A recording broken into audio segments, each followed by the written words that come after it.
ട്രംപിന്റെ അവകാശവാദങ്ങൾ പൂർണ്ണമായും തള്ളി ഇറാൻ. ആണവ കേന്ദ്രങ്ങളിൽ പരിശോധനയ്ക്ക് തയ്യാറല്ല.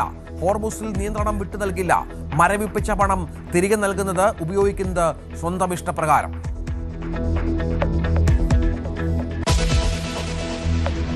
ഇറാനെതിരെയുള്ള പോരാട്ടത്തിൽ യുഎസിനെ ആശ്രയിക്കുന്ന നിർത്തണമെന്ന് ബെന്യാമിൻ നെതന്യാഹു. ഇസ്രായേലിന്റെ ആയുധ ഉൽപാദന ശേഷി വികസിപ്പിക്കണമെന്നും പ്രധാനമന്ത്രി. ഇറാനെതിരായ ആക്രമണം ഇതുവരെ അവസാനിച്ചിട്ടില്ലെന്നും പ്രഖ്യാപനം. ഇറാനെതിരായ യുദ്ധച്ചെലവുകൾക്കായി $8,000 കോടി വേണമെന്ന് സെനറ്റർമാരോട് ആവശ്യപ്പെട്ട് പെന്റഗൺ. സാമ്പത്തിക ആവശ്യം അമേരിക്ക ഇറാൻ സമാധാന ചർച്ചകൾ പുരോഗമിക്കുന്നതിനിടെ ഇതുവരെയുള്ള കണക്കനുസരിച്ച് യുദ്ധച്ചെലവ് $2,900 കോടി.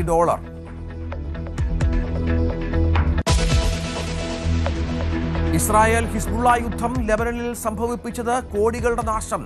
17,000-ലേറെ വീടുകൾക്ക് കേടുപാടുകൾ. കെട്ടിടങ്ങൾക്ക് മാത്രം $138 കോടി നാശം. തകർന്നടിഞ്ഞ് അതിർത്തി ഗ്രാമങ്ങൾ.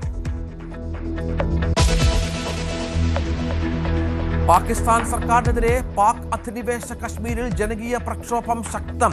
സ്കൂൾ കുട്ടികളും സ്ത്രീകളും വൻതോതിൽ തെരുവിലിറങ്ങിയതോടെ പ്രതിഷേധം പുതിയ ഘട്ടത്തിൽ.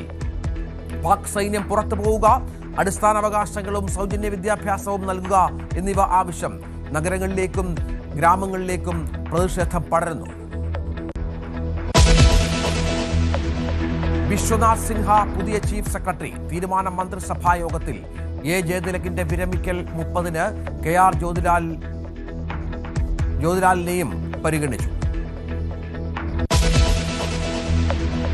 പ്രധാനമന്ത്രിയെ കണ്ട് മമ്മൂട്ടിയും കുടുംബവും. ചിത്രങ്ങൾ സമൂഹമാധ്യമത്തിലൂടെ പങ്കുവച്ച് നരേന്ദ്രമോദി. കൂടിക്കാഴ്ച പത്മഭൂഷൺ പുരസ്കാരം ഏറ്റുവാങ്ങിയതിനു ശേഷം. ബജറ്റ് ചർച്ചയ്ക്ക് ഇന്ന് മുഖ്യമന്ത്രിയുടെ മറുപടി. മദ്യനികുതിയിലും വിശദീകരണമുണ്ടാകും. അഴിമതി ആരോപണത്തിൽ ഉറച്ച പ്രതിപക്ഷം. LDF-ൽ ഉപനേതാവ് തർക്കം തുടരുമ്പോൾ അടിയന്തര പ്രമേയത്തിന് നോട്ടീസ് നൽകി CPI.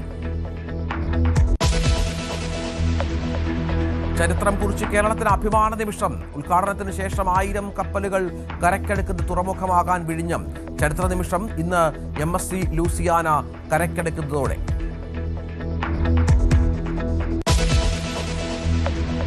കണ്ണൂർ വാണിയപ്പാറ പള്ളി സെമിത്തേരിയിൽ അടക്കം ചെയ്ത് സത്യം കണ്ടെത്താൻ 38ാം കല്ലറ ഇന്ന് തുറക്കും. പരിശോധനയ്ക്ക് അരിക്കോട്ടക്കരി പോലീസും ഫോറൻസിക് വിദഗ്ധരും പോലീസ് സർജനും RDOയും നേതൃത്വം നൽകും. കല്ലറയിലെ 3ാമത്തെ മൃതദേഹം കാണാതായ സിജോയുടെ സംശയത്തിൽ ബന്ധുക്കളുമെത്തും.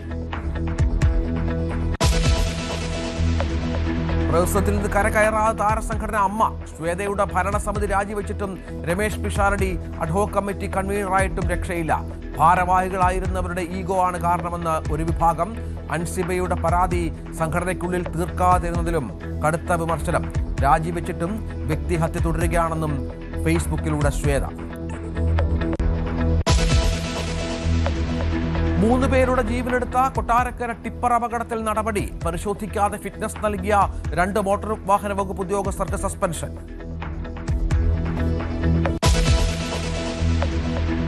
വാഗമണിനെ വെട്ടിപ്പിടിക്കാൻ ഇടുക്കിക്ക് പുറത്തെ ഭൂമാഫിയ. കാഴ്ചകളുടെ പർദീസയായ വരാട്ടുമേട്ടിൽ റിസോർട്ട് നിർമ്മാണവും കൃഷിയും തകൃതിയെന്ന് പരാതി. റവന്യൂ ഭൂമി കൈയേറ്റം. പട്ടയഭൂമി വാങ്ങിയ ശേഷം കളക്ടർ സ്റ്റോപ്പ് മെമ്മോ നൽകിയിട്ടും മാഫിയയ്ക്ക് പുല്ലുവില.